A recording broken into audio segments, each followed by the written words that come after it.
So the Rockets have been beaten by the Warriors again. And now we're having this conversation again. How do you improve this team?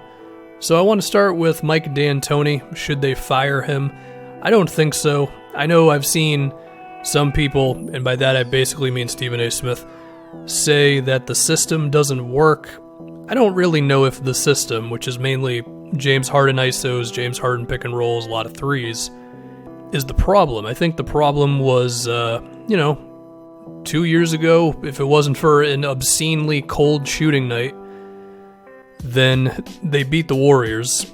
And I mean, they got to Game 7 while destroying everyone else in their path. So to act like it doesn't work because it didn't go well for one game, I think that's a little silly. And then as far as this time is concerned, I mean, Harden was really bad down the stretch. He had like some really bad half-court turnover. He had that turnover off the inbound. He had that offensive foul that was really bad. I think Clint Capella proved once again that he's maybe not as valuable as we thought maybe a few months ago or a year ago or whatever. I think these things matter more than Mike D'Antoni's play style. Now that being said, could you incorporate a few more off-ball motions here and there for James Harden when his efficiency dips, which is just kind of inevitable in the postseason? Yeah, I think that's fair. I mean, they do run the occasional weird screens with like multiple people or whatever, but getting Harden moving off ball a little bit more, yeah, I could see it, but I don't think the lack of doing that is bad enough to firing Mike D'Antoni. I do think D'Antoni can stick around. I think he's a good coach and all that. Now, could they also get some assistant who prioritizes defense a little bit more? Yeah, I think so, and maybe they could also get a little bit more adventurous than just switching, because there were quite a few times in this series where it ended up with like Nene on Curry. Funny enough, Nene wasn't always a disaster in those situations, or at least I'm just remembering one specific play in the first half last night, but, that's not the ideal thing to do, of course. So, yeah, there's conversations about how to improve the game plan, but I don't think D'Antoni should be kicked out the door. Now, as far as improving the roster, we look at the salary situation, and we'll get to trades in a moment, but they do have their mid-level, because they're at $120 million committed right now. The luxury tax is like $132 next year, and the full mid-level is about $9.2 million, so that could get you a real player. I mean, Trevor Ariza is out there if you want him again. Danny Green's out there. Terrence Ross is there if you're confident he can play defense. Wesley Matthews is going to be available, so there's definitely some two-way wings who you could slot into this team, and you hope they can be good. I mean, in this series against the Warriors, Austin Rivers played 26 minutes a game, and Shumpert played about 16. So if you could replace most of those minutes with, let's say, Danny Green, then that would be amazing. Now, whether all those guys are actually available or not, I don't know. We'll have to see what their current teams want to do with them, but that's step one. There's definitely dudes like that out there. I've seen some people suggest Julius Randle. I mean, I don't think Randle is going to get like $20 million or anything, but I think he's going to get more than the mid-level of 9. So that is all that. Okay, now we get into trades. So my tweet earlier, as in last night after the game, suggested that I think the main trade chip is Eric Gordon, and that's because at the time I did. But then I started to think about it more, and I was like, Clint Capella may actually be the main trade asset here. So Capella's a good player.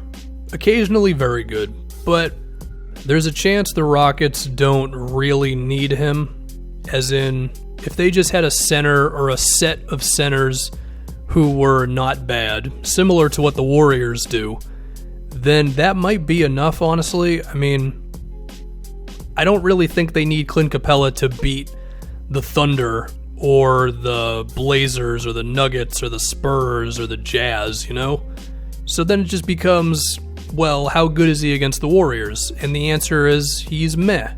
I mean, last night, Capella, he goes up against Andrew Bogut, who he's supposed to be way more athletic than.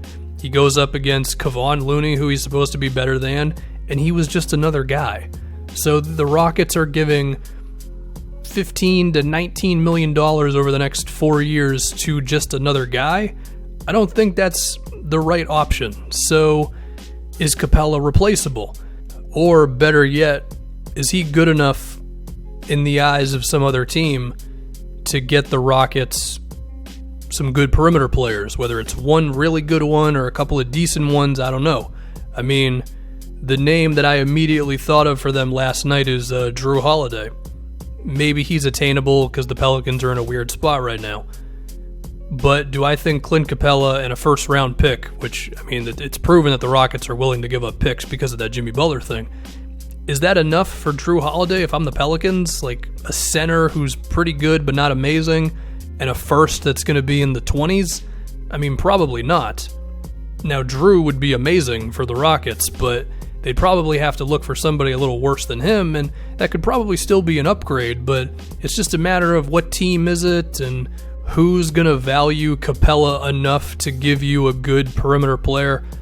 I don't know, but I do think that is, besides the little things like the mid-level, is probably the one real way this team can improve, unless Daryl Morey sees some crazy, like, sign and trade with some dude as a free agent, which I guess is possible because they did the same thing with Chris Paul. So yeah, I guess that's kind of my roadmap for making this team better. Oh, I should also mention, play Chris Paul less. This year he played 58 games, which is fine, but he played 32 minutes a game. I think he needs to be down to about 26 moving forward. Just have him be as ready as possible for the postseason. And also, I guess I should mention the idea of trading Eric Gordon. I would not do it. I know he wasn't great in the Game 6, but he's been big for them. They need his shooting. They need his scoring. So, yeah, and he plays in the crunch time lineups. He plays in the starting lineup. So, yeah, I think my roadmap for this team is if they nail the mid-level exception, if they get a little bit more creative with the offense and stuff at times. I don't think it's super drastic, but I think it could use some adjusting. Thinking about trading Clint Capella for just more perimeter talent, and then you hope that you can replace him with a center or a couple of centers who don't suck. I mean, we saw Kenneth Faried walk into this team's 5 spot and be pretty damn good, so I think there's reason to believe that it's possible that they just don't really need Capella like that. Unless you think his ceiling is just really through the roof. And, yeah, then you just kind of run it back. It is nice that they do have PJ Tucker for 2 more years as well. So, yeah, that's my take on the Rockets. Now, I guess there's also a conversation of, is James Harden good enough for this? I mean, it doesn't really matter whether he is or he isn't. The fact is he's here and he's the best player on this team, so you're going to try to just give him as many resources as possible. So, yeah, that's what I got.